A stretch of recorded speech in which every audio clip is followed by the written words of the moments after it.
The massive chamber of the Galactic Council was filled with beings from across the known universe. Some floated in anti-gravity fields, others sat on platforms designed for their unique bodies, and a few existed as pure energy contained in special chambers. They all turned their attention to the center of the room where Ambassador Kyle Harrison stood alone. Kyle was a human, which meant he was relatively new to galactic politics. His species had only joined the Council 200 years ago, which was barely a moment in the timeline of civilizations that had existed for millions of years.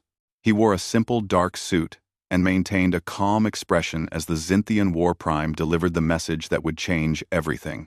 Vorath was a creature of living crystal, standing nearly 12 feet tall with 7 blade-like arms extending from his central body. His voice came through translation devices that every species used to communicate. The words were clear and terrible. The Zynthian Empire hereby declares war on the human species. You have 48 standard hours to surrender all your colony worlds and submit to imperial rule. If you refuse, we will destroy your homeworld and scatter your people across the galaxy as slaves. The chamber erupted into noise. Hundreds of different species began talking at once, creating a cacophony of sounds, lights, and telepathic broadcasts. Some were excited, others were afraid, but most seemed resigned. The Zynthian Empire had never lost a war.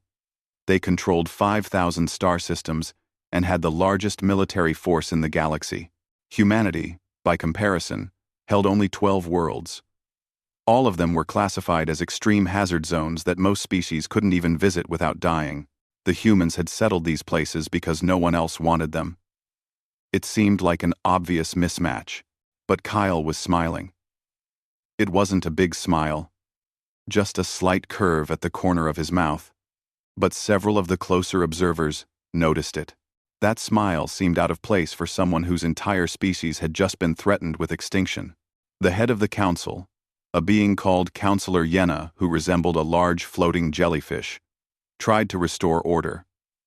Ambassador Harrison, do you have a response to this declaration? Kyle nodded slowly. He reached into his jacket pocket, and immediately 40 security drones appeared from hidden compartments in the walls. Their weapons locked onto him, red targeting lasers painting his chest. He moved very carefully, withdrawing a small data chip and holding it up for everyone to see. Before we make this official, Kyle said, in a relaxed tone, I should probably share something that the Terran government has been keeping quiet. We were planning to reveal this information during our full membership review next year, but given the circumstances, now seems like a good time. He walked to the central console and inserted the chip. The main holographic display activated, showing a beautiful blue and green planet rotating in space. Earth, the homeworld of humanity. Data began scrolling next to the image. Gravity reading, 1.0 standard units. Atmospheric pressure, 1.0 standard units. Temperature range, 1.0 standard units. Radiation levels, 1.0 standard units. The chamber became absolutely silent. Counselor Yenna's tentacles began twitching, which was a sign of extreme confusion in her species. Ambassador Harrison, there must be an error in your data. These readings indicate that Earth is a baseline world. That's correct, Kyle confirmed. But baseline worlds don't exist, said another counselor, a reptilian being from the Draken system. They're just theoretical constructs. The entire galactic measurement system is based on the idea of a planet so dangerous that it represents the maximum possible threat to life. Nothing actually evolves on a baseline world because the conditions are too extreme. Kyle's smile grew wider. That's what everyone thought. But Earth isn't just a baseline world. It's the original baseline world. When the ancient civilizations created the galactic measurement system thousands of years ago, they found Earth and used it as the standard for measuring danger. They assumed nothing could possibly survive there. They were wrong. He changed the display to show various scenes from Earth's history.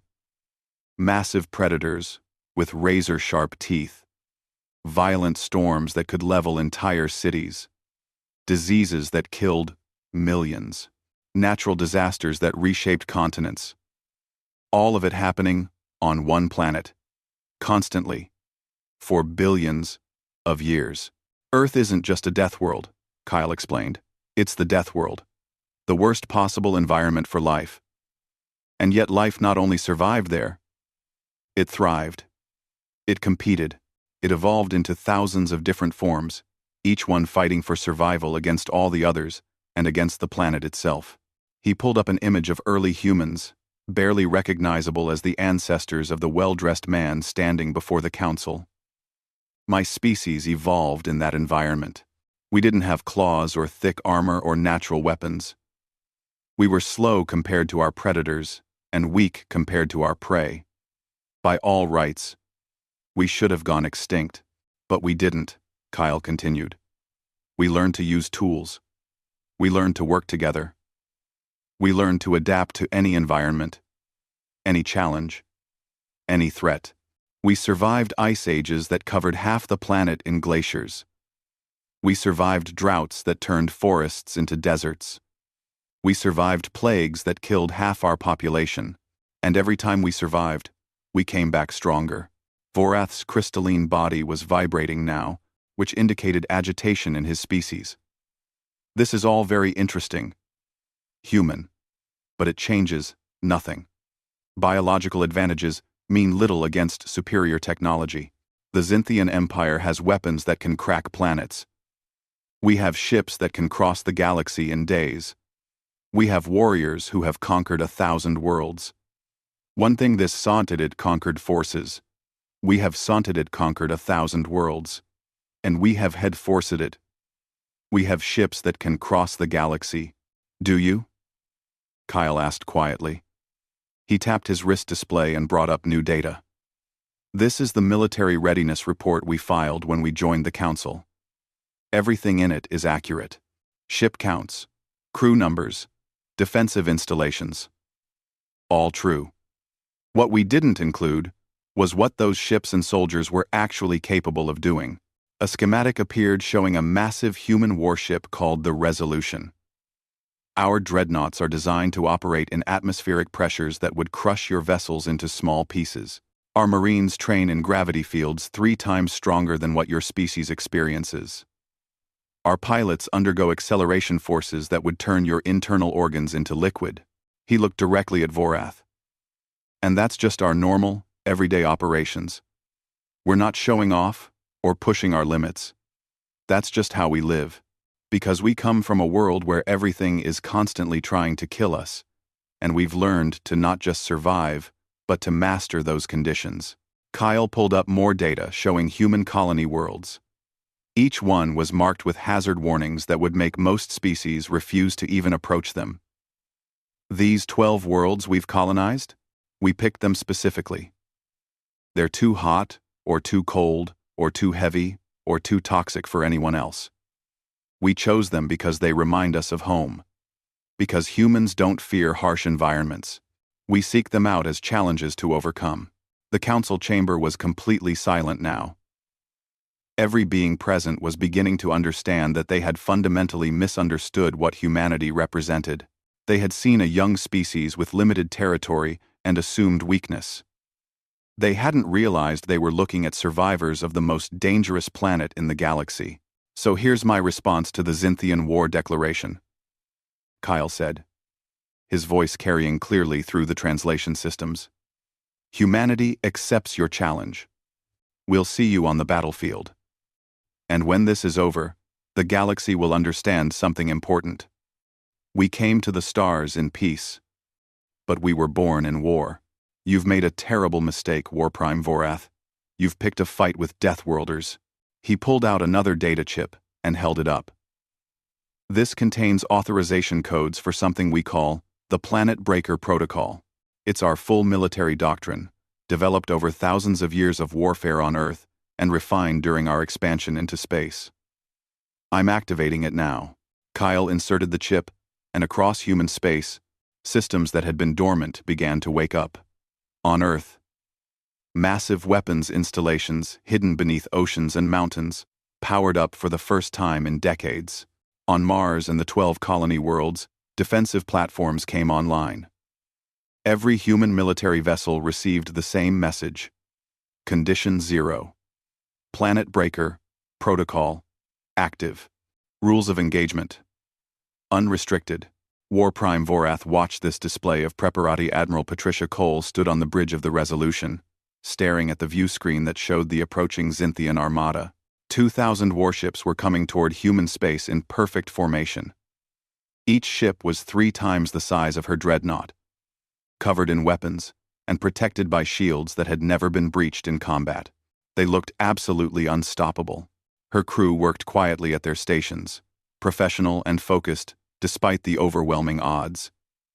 Lieutenant Jake Morrison monitored communications, his hands steady on the controls.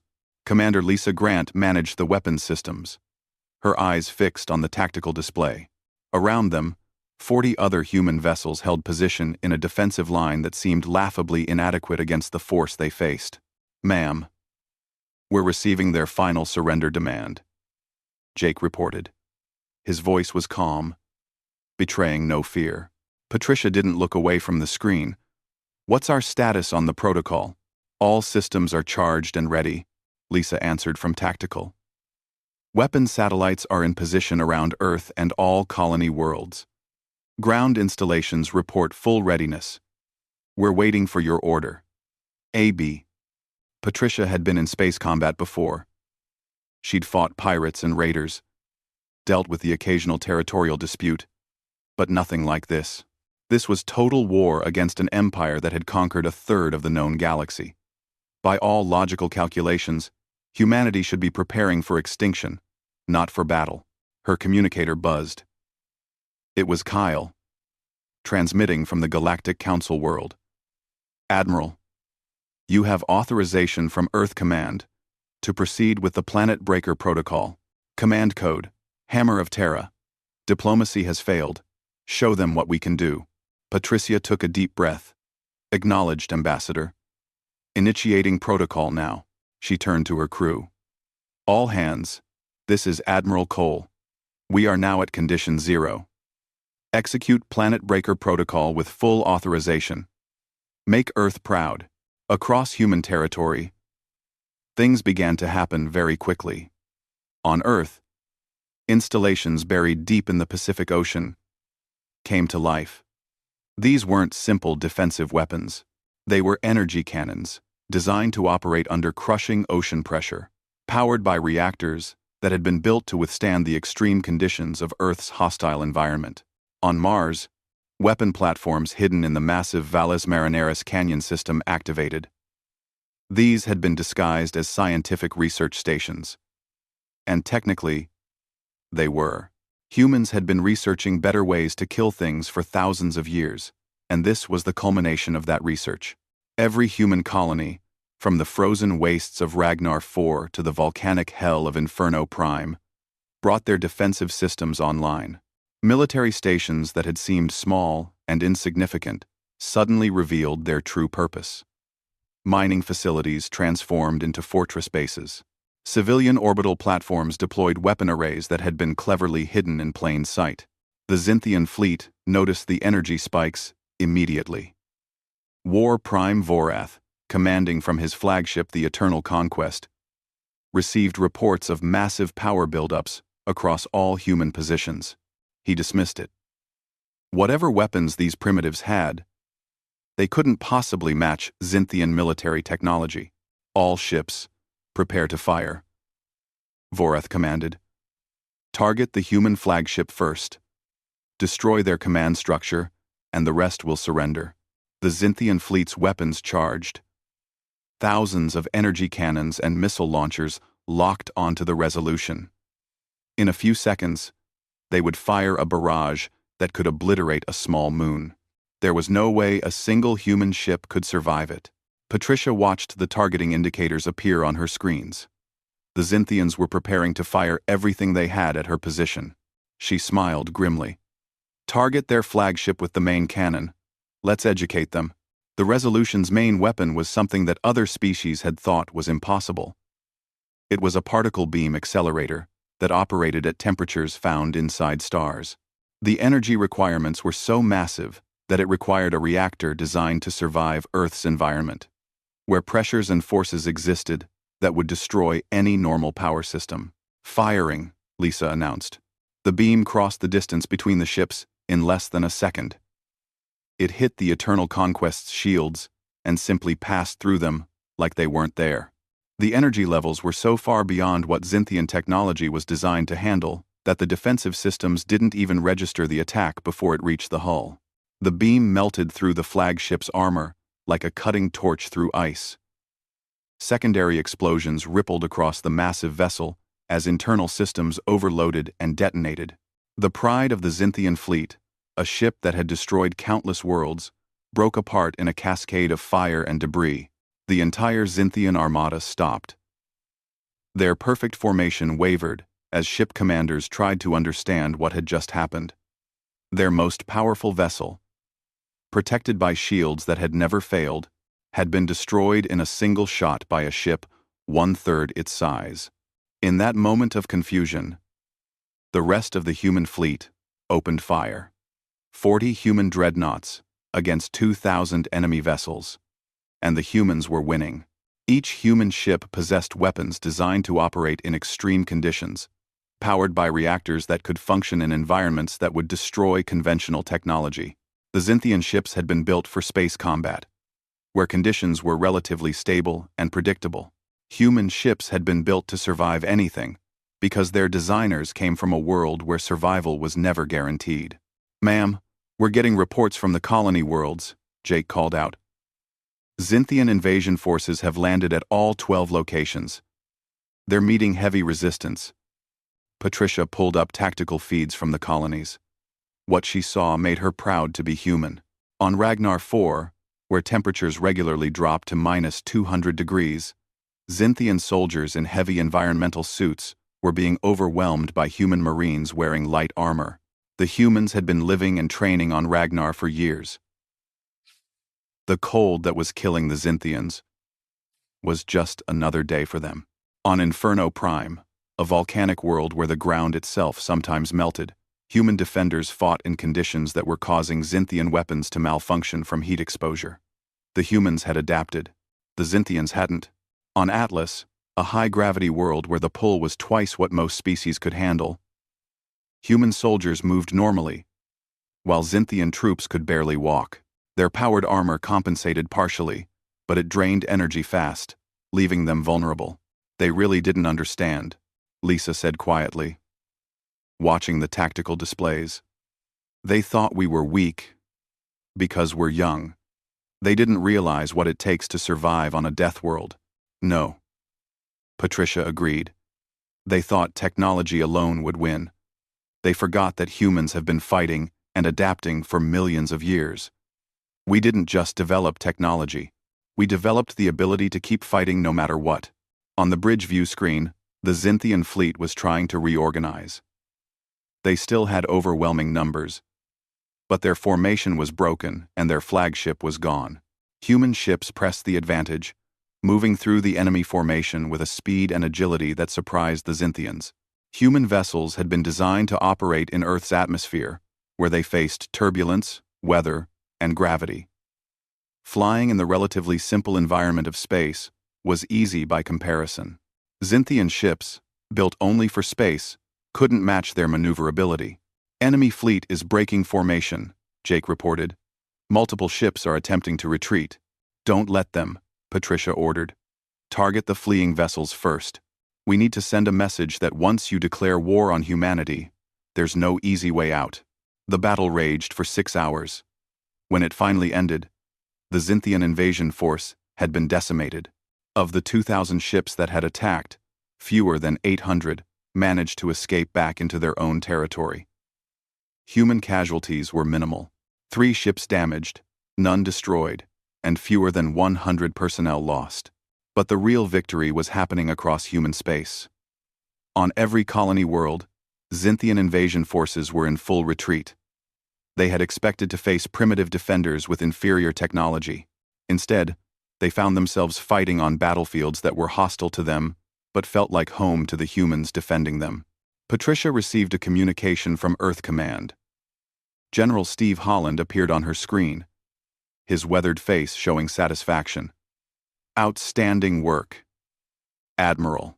The Security Council has authorized Phase 2 of the protocol. You're cleared to take the offensive.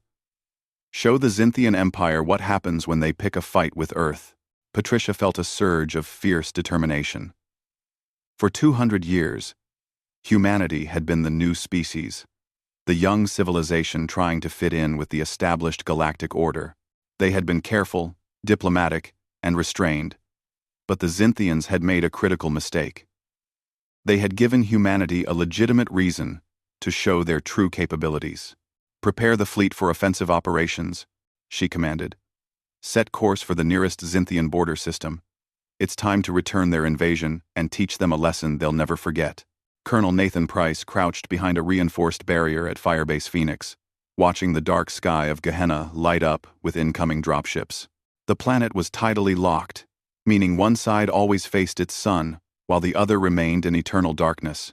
The Firebase sat right on the border between the two, where temperatures swung from scorching heat to freezing cold every few hours. Through his helmet display, Nathan counted the enemy vessels. 30 dropships, maybe more coming. Each one would carry about 20 Xinthian soldiers. The math wasn't good. He had 80 Marines under his command facing potentially 600 enemies.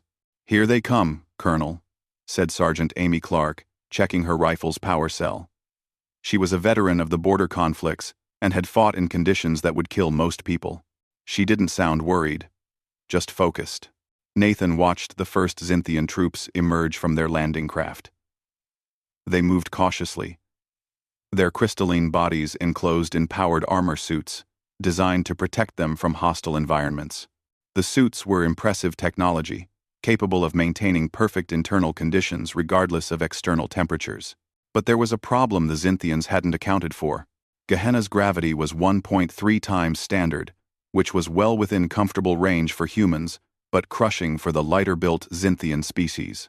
Their powered armor compensated for the extra weight, but doing so drained their energy reserves much faster than normal. "Wait for it," Nathan commanded quietly on the squad channel. "Let them all land and commit to the fight." More dropships descended, disgorging troops that spread out in a textbook military formation. The Xinthian forces were well-trained and disciplined. They advanced carefully, using their scanners to search for threats. Under normal circumstances, they would have been a formidable, fighting force. But these weren't normal circumstances. Nathan watched the enemy force reach the midpoint between their landing zone and the firebase. They were fully committed now. Too far from their ships to retreat quickly, but not close enough to assault the human positions. "Perfect. Execute weather protocol," Nathan ordered. Around the firebase perimeter, disguised thermal generators activated. Within 30 seconds, the local temperature spiked by 50 degrees. The Xinthian environmental suits immediately began flashing warnings as their cooling systems struggled to compensate for the sudden change. Energy reserves that were already depleted by the high gravity began draining even faster. Then the human Marines emerged from the firebase. They wore armor that looked lighter and less sophisticated than the Xinthian suits. But appearances were deceiving. Human armor was designed for adaptability, not just protection.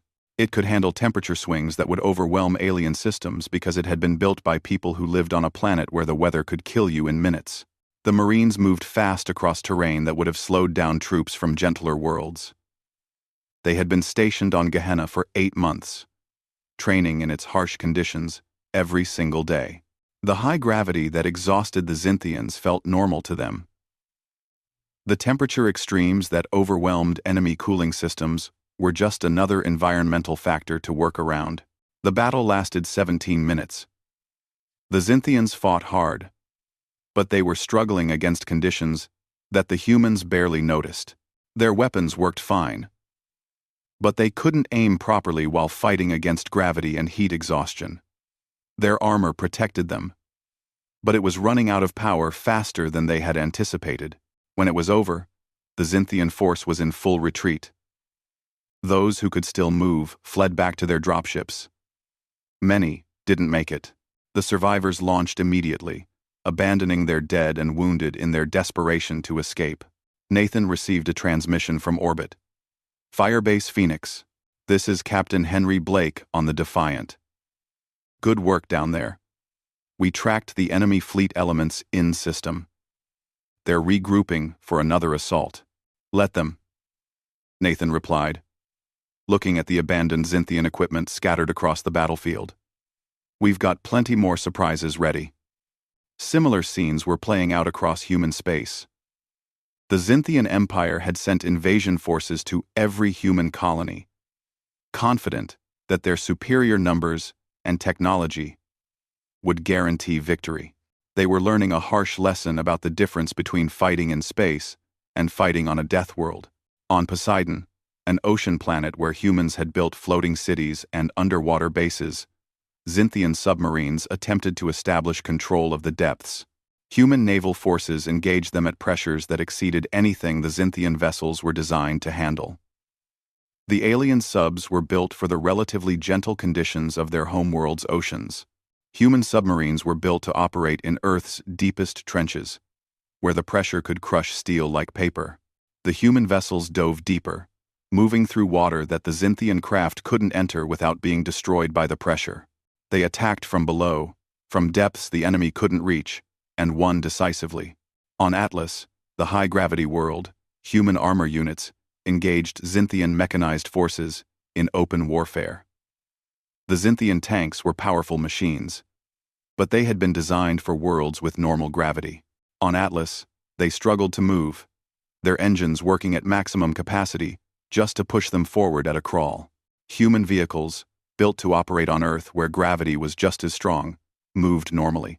They outmaneuvered the enemy armor with ease, striking from unexpected angles and retreating before the slower Xinthian forces could respond. Back in space, Admiral Cole's fleet was pressing deep into Xinthian territory. They had crossed the border 2 days ago and were now striking at military installations and supply depots. The Xinthian defenders were discovering that their defensive strategies didn't work well against an enemy that fought differently than anyone they had faced before. Human ships didn't follow the standard combat doctrines that the Xinthians expected. They used tactics developed in Earth's atmosphere, where three-dimensional movement and rapid course changes were necessary for survival.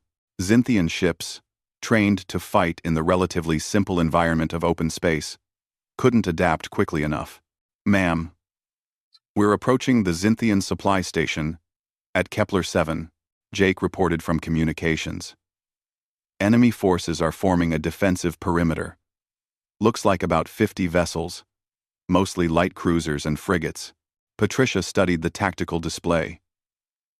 50 ships should have been a significant obstacle, but she had learned something important in the past few days. Xinthian forces were good at following their training, but they struggled when faced with unexpected situations. Take us through the asteroid belt, she ordered. Full speed. The crew looked at her in surprise.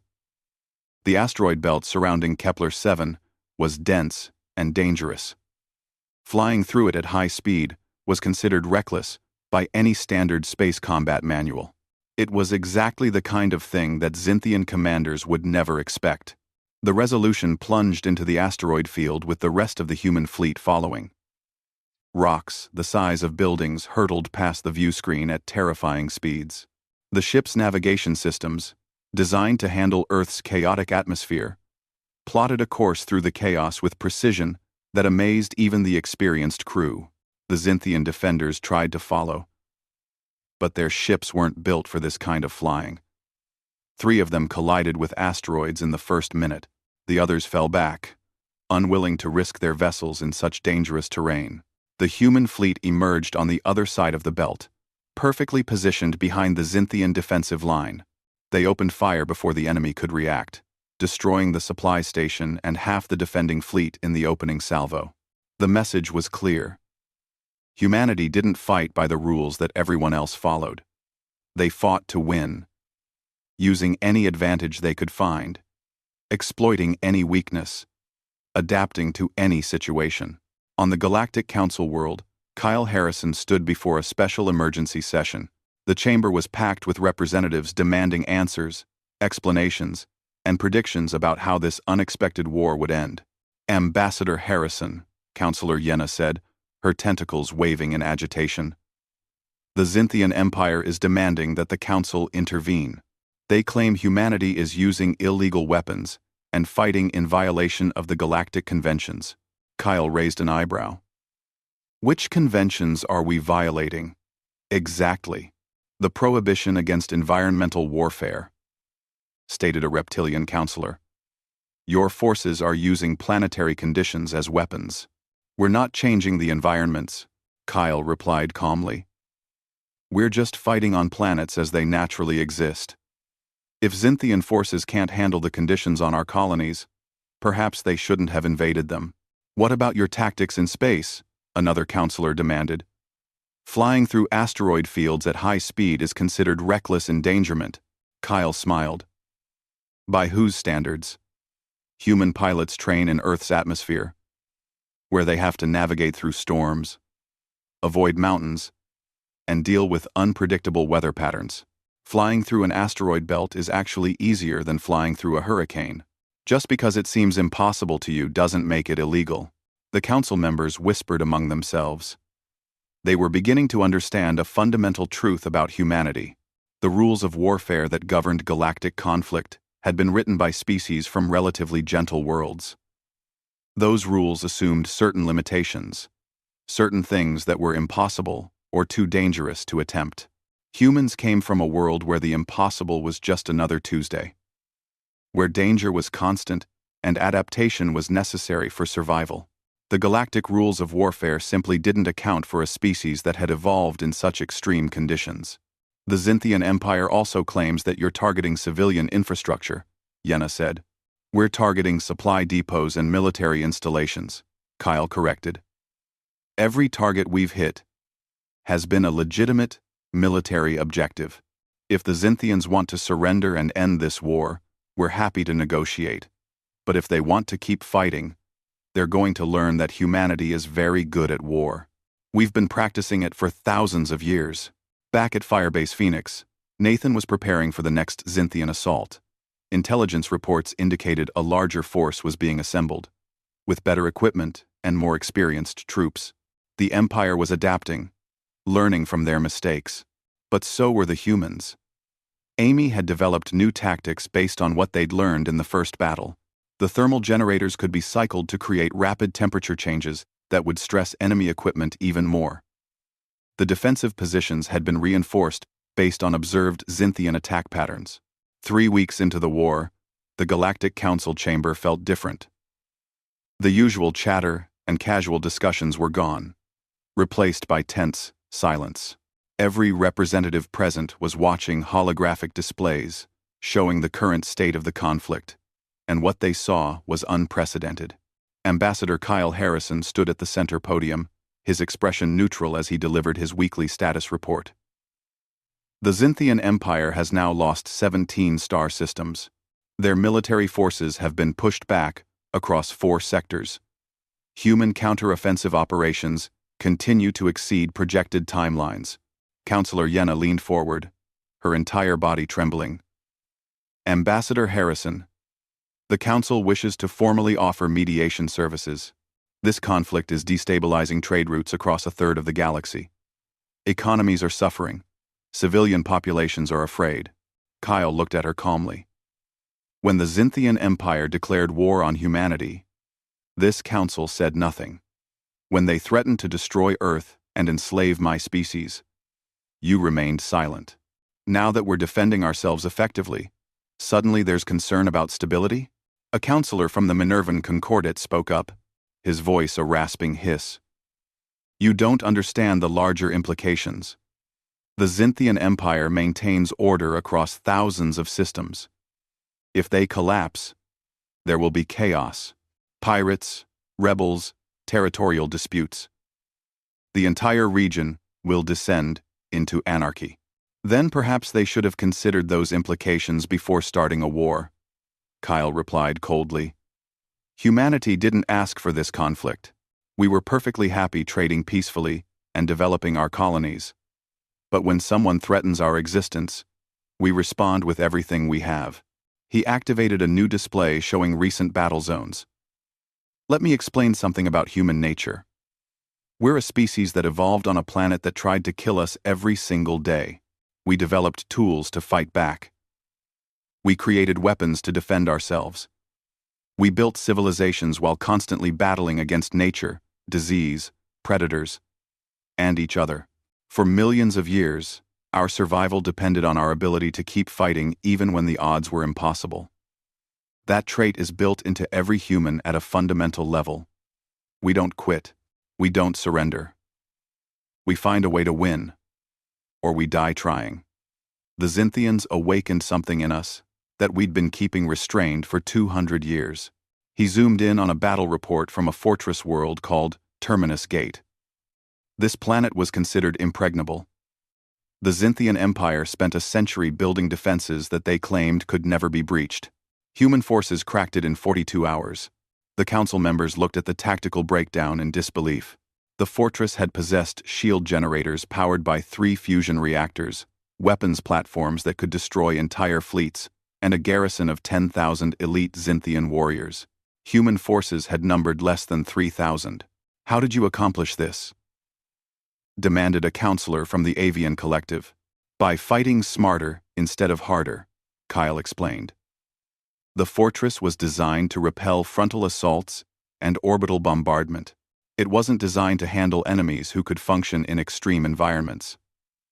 Human engineers redirected underground lava flows to undermine the foundation. Human soldiers attacked during a radiation storm that the Xinthian sensors couldn't penetrate. We used the planet itself as a weapon. He changed the display to show casualty reports. Human losses: 93 soldiers killed, 217 wounded. Xinthian losses: total garrison, eliminated or captured. We didn't win because we have better technology. We won because we think differently. We've spent our entire history learning to turn disadvantages into advantages. While Kyle delivered his report to the council, Admiral Cole was coordinating the largest human naval operation in history. Her fleet had grown substantially as corporate security vessels, colonial militia ships, and even armed civilian transports joined the war effort. Every human who could serve had volunteered. The target was a major Xinthian shipyard located in the Helix Nebula, a region of space filled with ionized gas and electromagnetic interference. Xinthian sensors didn't work well in the nebula, which was why they had built the shipyard there. They assumed it was protected from surprise attacks. They hadn't considered that humans had experience flying through Earth's atmosphere, where visibility could drop to 0 and electronic systems could fail without warning. Nebula navigation was actually easier than landing a plane in a thunderstorm, something human pilots had been doing for centuries. All ships, maintain formation, Patricia ordered, as the fleet moved deeper into the glowing clouds of gas. Reduce active sensors to minimum. We're going in quiet. The human vessels ghosted through the nebula using passive sensors and visual navigation. The crews worked with calm efficiency, performing tasks that would have seemed impossible to species who had only ever flown in the clean vacuum of open space. They emerged from the gas clouds 5,000 kilometers from the shipyard, far closer than anyone had thought possible. The Xinthian defenders detected them immediately, but by then it was too late. Human ships opened fire at point-blank range, overwhelming the station's defenses before they could respond effectively. Target the construction bays first, Patricia commanded. Then the fuel depots. I want this facility completely destroyed. The battle was brutal and short. Within an hour, the shipyard was a field of expanding debris. Dozens of partially built warships, representing years of construction effort and massive resources, were destroyed. The Xinthian Empire's ability to replace their losses had just been severely damaged. On the ground, Colonel Nathan Price was dealing with a new situation at Firebase Phoenix. The Xinthians had stopped sending conventional assault forces. Instead, they had deployed automated battle drones, machines that didn't care about gravity or temperature or atmospheric pressure. It was a smart adaptation, and it created new challenges. But humans had been fighting machines for a long time too. Amy, "What's the status on the electromagnetic pulse generators?" Nathan asked. "Ready to deploy, Colonel," she replied. "But we've only got enough power for one good burst. After that, we're down to conventional weapons." Nathan studied the approaching drone army through his tactical display. 200 mechanical soldiers, each one equipped with weapons designed to kill organic targets efficiently. They moved in perfect coordination. No fear, no hesitation, no self-preservation instinct. "Wait until they're at close range," he ordered. "We'll only get one shot at this." The drones advanced steadily, their sensors scanning for targets. When they reached 200 meters from the firebase, Nathan gave the command. "Activate EMP." Now, the electromagnetic pulse generators fired simultaneously, creating a sphere of intense electromagnetic radiation that fried every electronic circuit within range. The battle drones stopped moving instantly, their control systems destroyed. 200 expensive combat machines became 200 pieces of useless metal. "Conventional forces moving up behind the drones," Amy reported. "Looks like they were using the machines as a screen." Nathan smiled grimly. The Xinthians were learning, but they were always one step behind. Light them up. They just lost their cover. Human forces opened fire on the exposed Xinthian troops, who had been counting on the drones to absorb the initial defensive fire. The battle was over quickly, with the enemy retreating in disorder. Back on the Xinthian homeworld, War Prime Vorath stood in his command center watching the reports flood in. Every single one brought worse news. Fleet groups destroyed, supply lines cut, fortress worlds fallen. Morale among his warriors was collapsing. His advisors argued among themselves, trying to understand how this was happening. The Xinthian Empire had never lost a war. They had superior numbers, better technology, more resources. By every logical calculation, they should be winning. But logic didn't account for human determination. It didn't measure the advantage of evolving on a world where survival was never guaranteed. It couldn't predict how a species that had fought against extinction for millions of years would respond when threatened. One of his military commanders, a crystalline being named Hexar, approached cautiously. "War Prime, we're receiving reports that some of our client species are beginning to question their loyalty. If they see the Empire as weak, they may rebel." Vorath's entire form vibrated with frustration. "How can we be seen as weak? We still have thousands of ships, millions of warriors." "But we're losing ground every day," Hexar replied. "The humans are destroying our forces with smaller numbers. They're adapting faster than we can respond. They fight in ways we never anticipated, using tactics that our military doctrine has no answer for. Then we develop new tactics." Vorath snapped. "We've tried, War Prime. But every time we adapt, they adapt faster. They're not following any standard military strategy. They fight like predators, always moving, always changing, always finding new ways to attack." Vorath turned back to the strategic display, watching red symbols representing human forces push deeper into his territory. For the first time in his long life, he felt something unfamiliar. Fear. Not fear of death, but fear of defeat. Fear that the mighty Xinthian Empire might actually lose this war. "Open a communication channel to the human ambassador," he ordered quietly. "It's time to discuss terms." On the Resolutions Bridge, Patricia received notification that the Xinthians were requesting negotiations. She forwarded the message to Kyle at the Council World and waited for his response. It came back quickly. "Continue the offensive. They'll only negotiate." The siege of Crystal Prime had entered its 5th day when War Prime Vorath finally accepted the truth. The Xinthian Empire was losing the war, and there was nothing he could do to stop it. Crystal Prime was the second capital world of the Empire, home to 30 billion Xinthians, and protected by the most advanced defensive network ever constructed. Its shields could withstand sustained bombardment from 1,000 ships. Its weapons platforms could destroy entire fleets. Its garrison numbered 2 million elite warriors. Human forces had breached the outer defenses in 36 hours. Admiral Patricia Cole watched the tactical display from the Resolution's bridge, feeling a mix of pride and exhaustion. Her fleet had been fighting continuously for 4 weeks, pushing deeper into Xinthian space with each victory. They were tired. Their ships needed maintenance, and their supplies were running low. But they were winning. "Ma'am, the planetary shield is fluctuating," Commander Lisa Grant reported. "Their power generators are starting to fail. Another few hours, and we'll have a clear shot at the surface installations." Patricia nodded. The siege had been brutal, but it was necessary. Crystal Prime was a symbol of Xinthian power. Its fall would break the Empire's will to continue fighting.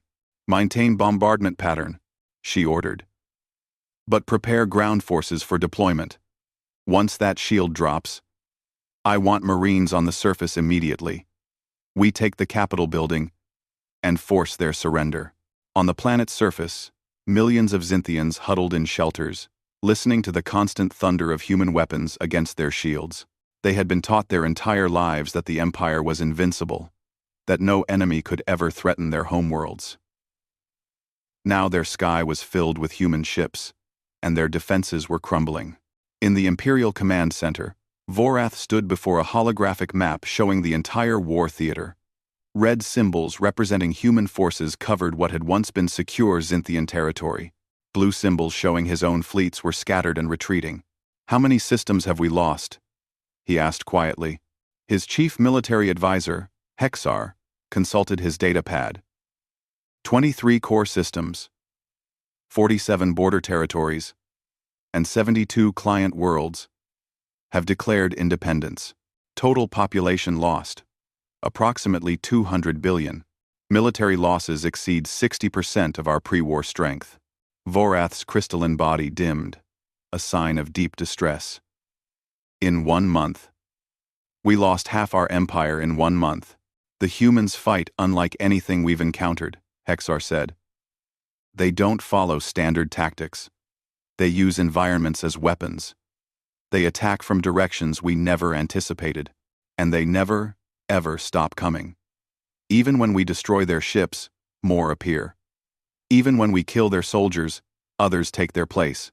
"How is that possible?" Vorath demanded. "We have larger reserves, more production capacity."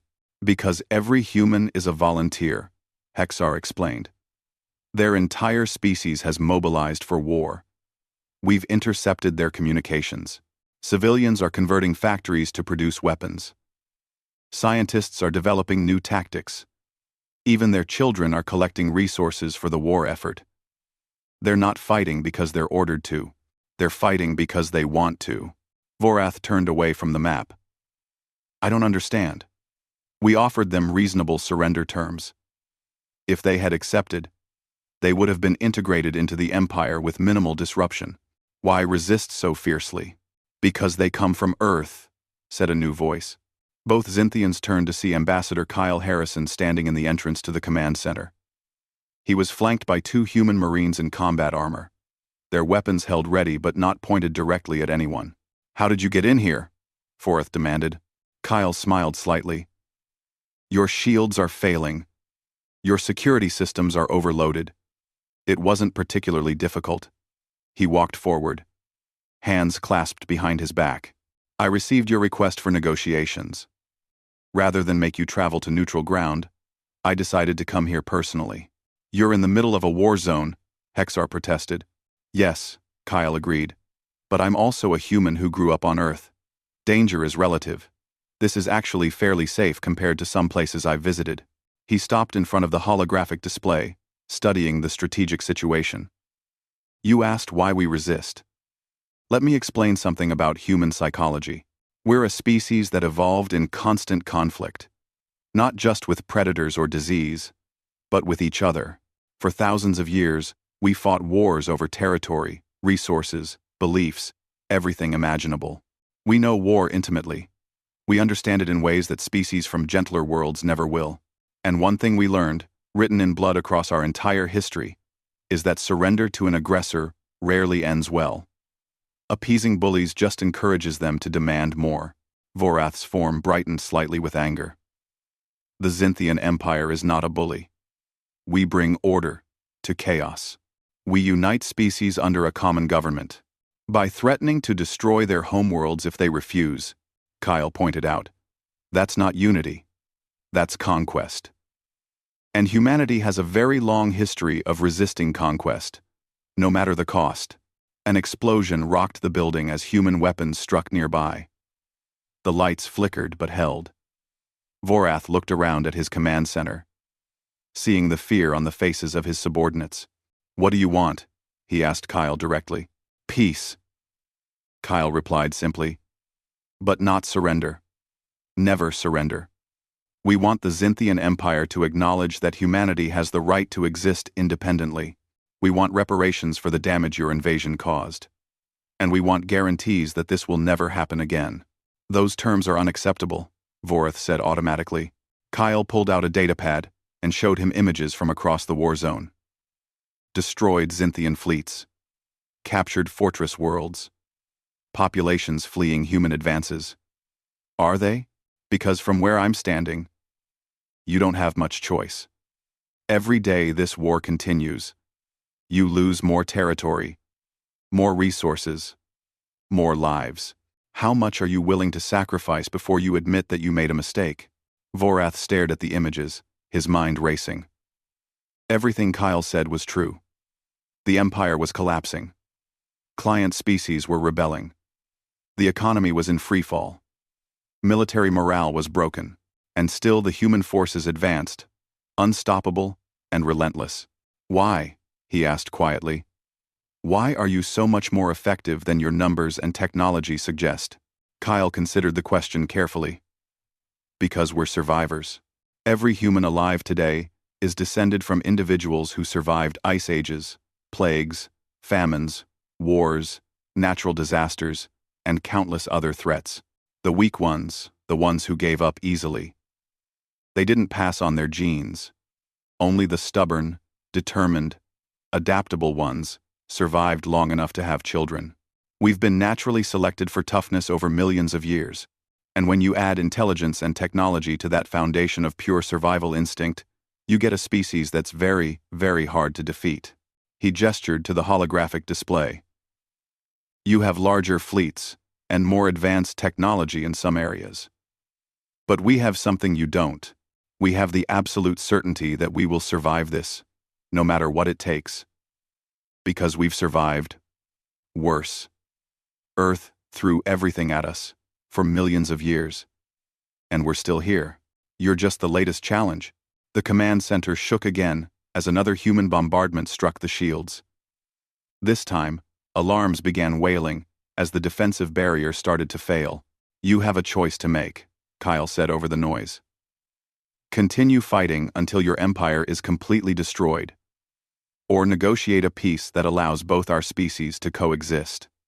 But you need to make that choice now, before Admiral Cole's Marines breach this building. Vorath looked at his advisors, seeing the same fear and defeat in their expressions that he felt himself. The mighty Xinthian Empire had been humbled by a species they had dismissed as primitive. But perhaps that was the lesson they needed to learn. I will need to consult with the Imperial Council, he said finally. You have 6 hours. Kyle replied. After that, my admiral has orders to resume the assault. And I promise you, War Prime, if we have to take Crystal Prime by force, the terms will be much harsher than what I'm offering now. In orbit around the planet, Colonel Nathan Price prepared his Marines for the ground assault. They had been training for urban combat in high-gravity environments, ready to fight building by building if necessary. Colonel, we're receiving a priority transmission from Ambassador Harrison, Sergeant Amy Clark reported. Xinthian leadership is requesting a ceasefire while they consider peace terms. Nathan felt relief wash over him. He was ready to fight if necessary. But he'd seen enough war for one lifetime. Tell the ambassador, we'll hold position. But keep everyone ready. This could still go either way. Thank you for watching. C. 6 hours later, War Prime Vorath emerged from an emergency session with the Imperial Council. The debate had been fierce, with some counselors demanding they fight to the last Xinthian, but the majority had seen the reality of their situation. The Empire was beaten. Not destroyed, but definitely beaten. Continuing the war would only make the final defeat worse. Kyle stood on the balcony of the Imperial Palace, looking out over the crystal spires of the city. Human ships filled the sky above, a constant reminder of how completely the situation had reversed from that first day when Vorath had confidently declared war. Ambassador Harrison. Vorath approached from behind. The Imperial Council has reached a decision. We accept your terms. The Xinthian Empire formally requests a ceasefire and peace negotiations. Kyle turned to face him. A wise choice. I'll inform Admiral Cole to cease offensive operations. We'll work out the details of the treaty over the coming days. I have one question, Vorath said. If our positions were reversed, if humanity had lost this war, would your people have surrendered? 2 months after the ceasefire, the Galactic Council chamber looked different. The arrangement of seating had been reorganized to reflect the new political reality. The Xinthian Empire's delegation, once positioned at the center of power, now sat in a reduced section, and humanity, previously relegated to a minor position as a probationary member, now occupied a prominent location near the council leadership. Ambassador Kyle Harrison stood before the assembled representatives from 300 worlds, preparing to present the final peace treaty for ratification. He carried a data chip containing the agreement that had taken weeks of intense negotiation to finalize. Members of the Galactic Council, Kyle began, his voice calm and professional. The document I'm about to present represents a comprehensive peace settlement between humanity and the Xinthian Empire. But it's more than that. It's also a framework for preventing future conflicts of this nature. He inserted the chip into the central console, and the treaty text appeared on holographic displays throughout the chamber. Representatives began reading immediately, their various methods of processing information, creating a symphony of sounds, lights, and telepathic whispers. The terms were extensive. The Xinthian Empire would recognize full human sovereignty over all current and future Deathworld colonies. They would pay reparations for damages caused during the war. Most importantly, they would support new council regulations protecting developing species from aggressive expansion by established empires. Councillor Yenna reviewed the document carefully, her tentacles moving in patterns that indicated deep thought. Ambassador Harrison. These proposed regulations would fundamentally change how the Council operates. No empire would be allowed to demand submission from species controlling fewer than 50 systems. Violations would result in immediate sanctions. Empire. End quote. That's correct. Kyle confirmed. The galaxy needs rules that protect newer civilizations from being bullied by older ones. What happened to humanity should never happen to another species. A counselor from the Avian Collective spoke up. But the Xinthian Empire has maintained stability across thousands of systems, using the threat of force. Without that capability, there could be widespread rebellion. Then perhaps those systems deserve the right to choose their own governments, Kyle replied. Stability achieved through fear isn't real stability. It's just delayed conflict. The Empire is learning that lesson right now. He wasn't wrong. In the 2 months since the ceasefire, 17 Xinthian client worlds had declared independence. The Empire was struggling to maintain control over its remaining territory as populations that had been forcibly integrated saw an opportunity for freedom. War Prime Vorath sat in the Xinthian delegation area, watching the proceedings with quiet resignation. His empire, which had stood unchallenged for centuries, was fragmenting. But perhaps Kyle was right. Perhaps it had been built on a foundation that was always going to collapse eventually. The council spent 3 hours debating the treaty. Some representatives supported it enthusiastically, seeing it as necessary reform. Others worried about the implications of limiting imperial expansion. A few tried to find compromises that would preserve the old order, while appearing to accept the new reality. Finally, Councillor Yenna called for a vote. All members in favor of ratifying the peace treaty and implementing the proposed regulations. Indicate your support now. The chamber filled with lights, sounds, and signals as representatives cast their votes. When the count was complete, the result was clear. 273 in favor, 27 against. The treaty was ratified. The war was officially over, and the Galactic Council had taken its first real step toward becoming an organization that protected the weak instead of just managing the strong. Kyle felt a weight lift from his shoulders. For 2 months, he had carried the responsibility of negotiating peace, while knowing that any failure could mean renewed war.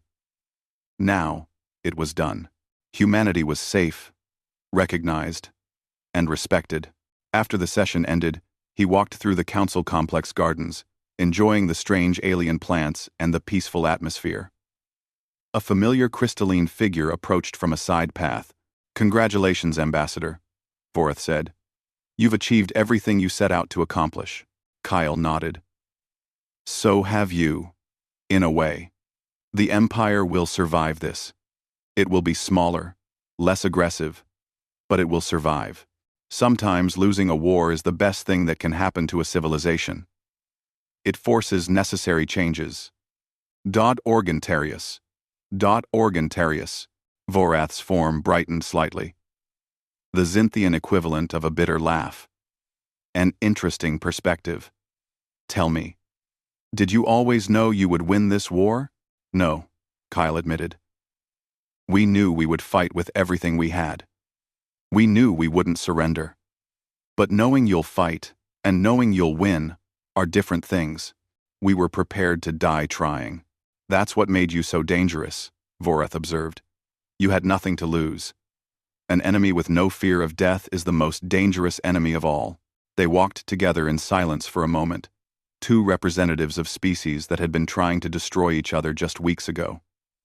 It felt surreal, but also strangely appropriate. "What happens now?" Vorath asked. "Will humanity seek to expand its influence? Build its own empire?" Kyle shook his head. "That's not who we are. We want to explore, to learn, to trade, and build relationships with other species. But we also want to be left alone to develop in our own way. The 12 death worlds we control are enough for now. We'll grow when we're ready, not because someone else demands it." On Earth, celebrations continued as news of the ratified treaty spread across the planet. Humanity had faced annihilation and emerged not just victorious, but transformed. For 200 years, they had been the newcomers, the young species trying to fit in. Now, they were recognized as a major power. Admiral Patricia Cole stood on a balcony at Earth Defense Command headquarters, looking out over the city of New Geneva. Her fleet had returned home to a hero's welcome. Parades, ceremonies, and endless speeches honoring the soldiers who had defended humanity. Colonel Nathan Price joined her, carrying 2 drinks. "Thought you might need this," he said, handing her a glass. "Thanks." Patricia took a sip and smiled. "Strange, isn't it? 2 months ago we were fighting for our survival. Now we're being celebrated as heroes." "We are heroes," Nathan replied. "We did something no one thought was possible. We beat an empire that had never lost a war. We got lucky," Patricia said. "If the Xinthians had understood what they were facing, if they had prepared for fighting on death worlds, things might have gone differently. But that's the point," Nathan argued. "They couldn't have prepared for us because they didn't understand what it means to survive on Earth. You can't train for that. You either evolved for it or you didn't." Patricia nodded slowly. "I suppose you're right. Still, I hope we never have to prove it again. War is necessary sometimes, but that doesn't make it pleasant." They stood together watching the sunset. 2 soldiers who had seen combat and understood its true cost. The celebrations would continue for weeks, but for them, the real victory was simply being alive to see it. In the months that followed, the galaxy adjusted to its new reality. The Xinthian Empire fragmented further, eventually stabilizing at about 40% of its pre-war size.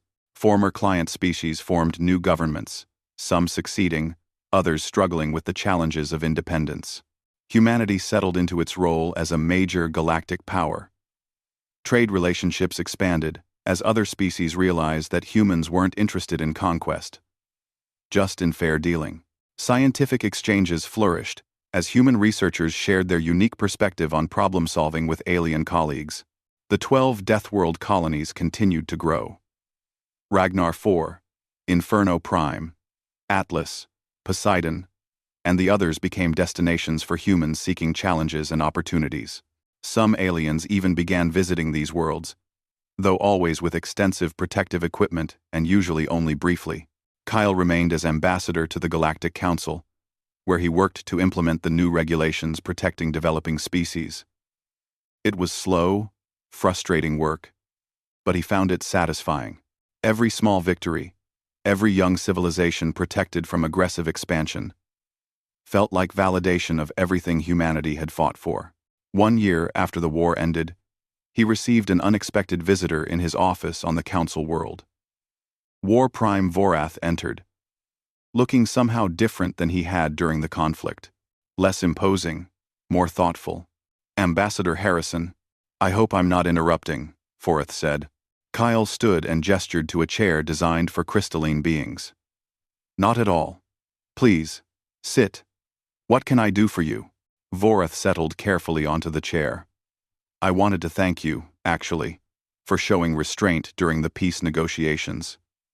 You could have demanded much harsher terms. You could have destroyed the Empire completely. That wasn't our goal," Kyle replied. "We wanted peace, not revenge. Destroying the Empire would have created chaos and suffering for billions of innocent people. That's not justice. It's more mercy than we showed you when we declared war," Vorath admitted. "I've spent the past year thinking about that, about how casually we threatened to exterminate your species. We didn't even consider that you might have the right to refuse our demands." He paused, his crystalline form dimming slightly. "I've studied Earth's history since the war ended. The things your species has survived, the challenges you've overcome, it's humbling. We thought we were the pinnacle of civilization, but we're just another species that happened to evolve on a gentle world. We never had to fight for survival the way you did." Kyle leaned back in his chair. "Every species has its own journey, its own challenges. Earth made us tough, but it also made us cautious. We know what it's like to face extinction. That's why we work so hard to prevent it from happening to others." "The new council regulations you proposed," Vorath said. "They're working. 2 developing species have already been protected from aggressive expansion. The galaxy is becoming safer for the young and weak." "That's all we wanted," Kyle said. "A galaxy where species can develop at their own pace, without being forced to submit to empires they never asked to join." Vorath stood to leave, then paused. "I have one more question, if you don't mind. The Planet Breaker Protocol. Does it still exist? Are those weapons still active?" Kyle met his gaze steadily. "Yes. And they always will be. We hope to never need them again, but we'll always be ready. That's the price of survival on a death world. You never really stop preparing for the next threat." "I understand," Vorath said, "and I hope you never have to use them. But if another empire makes the same mistake we did, they'll learn the same lesson we learned." After Vorath left, Kyle stood at his window looking out at the stars. Somewhere out there, on a blue planet orbiting an average yellow star, humanity continued to grow and develop. They were explorers now, traders and diplomats and scientists, but they were also warriors, veterans of the harshest planet in the galaxy, survivors of challenges that would have destroyed gentler species. And they would always carry that heritage with them, a reminder that peaceful intentions didn't mean weakness. The Xinthian Empire had declared war, thinking they faced an easy conquest. Instead, they had awakened something they didn't understand. A species that fought not for glory or expansion, but for survival. A species that had been tested by Earth itself and found worthy. Kyle smiled, thinking about the smirk he had given Vorath that first day in the council chamber. It seemed like a lifetime ago, but the meaning was the same. Humanity would not be intimidated, would not surrender, would not accept extinction. They were Deathworlders, and the galaxy would never forget it. The war was over. Humanity had proven itself. And now, finally, they could focus on the future they had always wanted. A future among the stars, exploring the universe and building relationships with the countless species that called it home. But the Planet Breaker Protocol remained active, silent, and waiting. Just in case. Because humans had learned long ago that hoping for peace was wise, but preparing for war was essential. And on that distant blue world, the survivors of Earth continued their journey, carrying with them the spirit that had allowed them to conquer the most dangerous planet in existence and defend it against the mightiest empire in the galaxy. The story of humanity had entered a new chapter, but the lessons of the old chapters would never be forgotten. Kyle thought about it for a moment. Honestly? Probably not. We would have fought until every last human was dead. That's the difference between us, War Prime. You fight to win. We fight to survive, and survival doesn't allow for surrender. He extended his hand in the human gesture of greeting. But it does allow for peace. Let's work together to make sure this never happens again. Vorath touched his blade-like appendage to Kyle's hand, sealing the agreement. The war was over. Humanity had won. And the galaxy would never underestimate the survivors of Earth again. Ood faith when they have no other options. We press forward until they understand that this war was a mistake they can never afford to repeat. Patricia smiled and turned to her crew. All ships maintain current operations. The Xinthians are starting to crack, but we're not done yet. We keep pushing until they understand what it means to threaten Earth. Across human space, the message spread quickly. The war wasn't over, but the momentum had shifted completely. The species that everyone had assumed would be easily conquered was instead dismantling one of the galaxy's greatest empires piece by piece.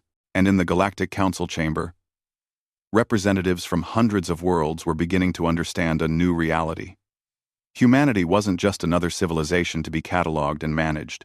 They were survivors of the worst planet in existence, and they had brought their fighting spirit to the stars. The galaxy would never be the same again. Think they'll come back? Amy asked, cleaning her rifle. Nathan looked up at the sky, where stars were beginning to appear as Gehenna rotated toward its dark side. They'll come back. They have to. If they don't, it means they're admitting that humans are too dangerous to fight.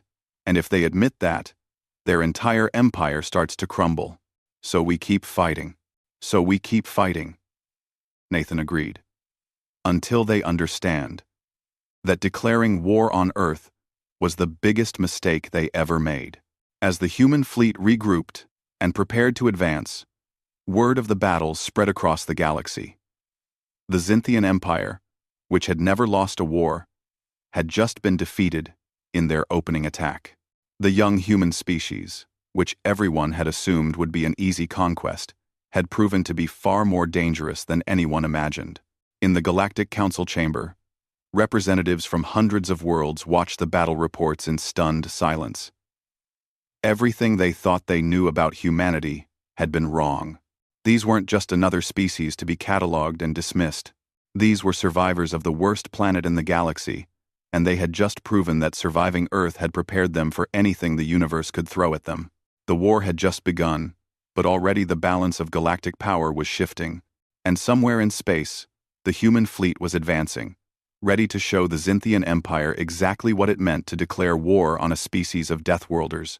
On and felt something he hadn't experienced in centuries. Doubt. The Xinthian Empire had crushed hundreds of civilizations, but none of them had responded to a war declaration with calm confidence. None of them had smiled. The 48-hour countdown begins now, Kyle said. I suggest you use that time wisely, War Prime. Maybe reconsider your decision. Because once human forces engage, we don't stop until we win. That's not a threat or a boast. It's just a fact about our species.